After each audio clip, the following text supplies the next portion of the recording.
Like and subscribe and click the bell icon to get new video updates.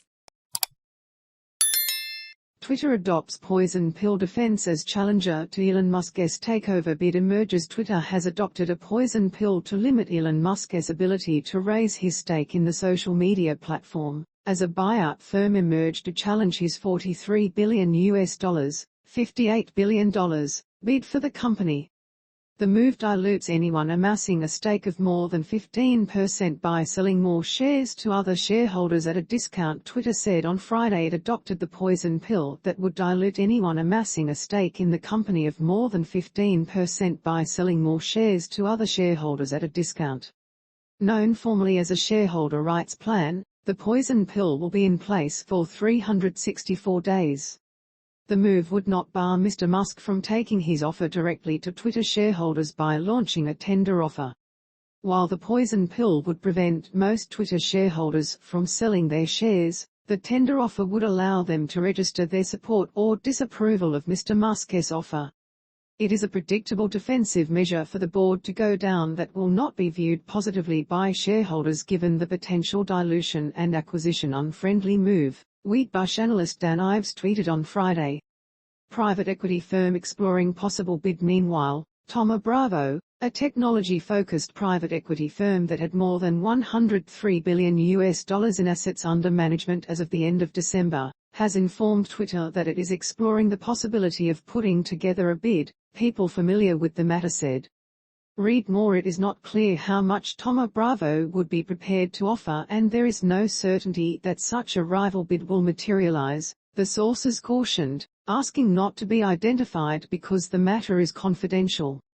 A Thoma Bravo spokesperson declined to comment, while Twitter representatives did not immediately respond to a request for comment. The New York Post reported on Thursday that Thoma Bravo was considering a bid for Twitter. Thoma Bravo's interest raises the specter of more private equity firms vying for Twitter. The global private equity industry is sitting on about $1.8 trillion of cash reserves, according to data provider Preqin.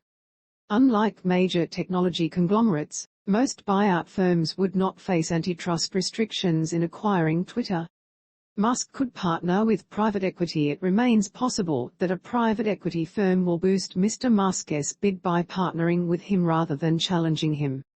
Mr. Musk's criticism of Twitter's reliance on advertising for most of its revenue, however, has made some private equity firms apprehensive about teaming up with him, industry sources said.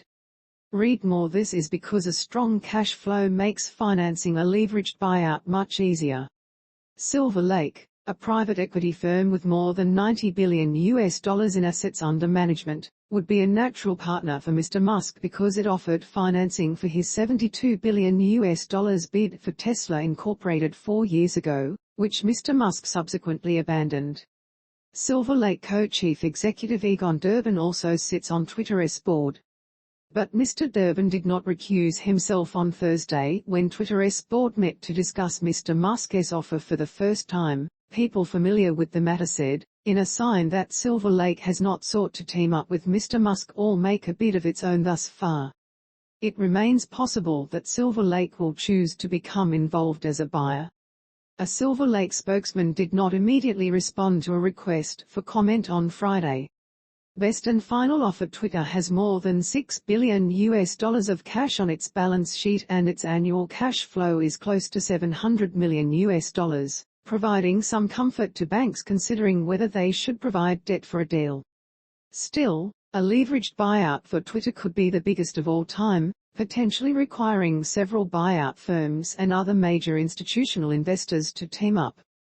Read more. Mr. Musk is the world's richest person with a net worth pegged by Forbes at $265 billion. He has, however, drawn a line on how much he is willing to pay.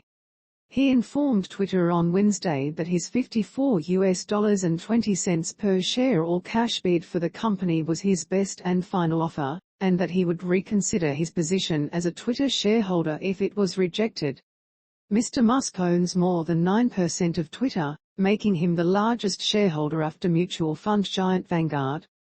Twitter's board is still assessing Mr. Musk's offer and would only put it to the company's shareholders for a vote if it approves it.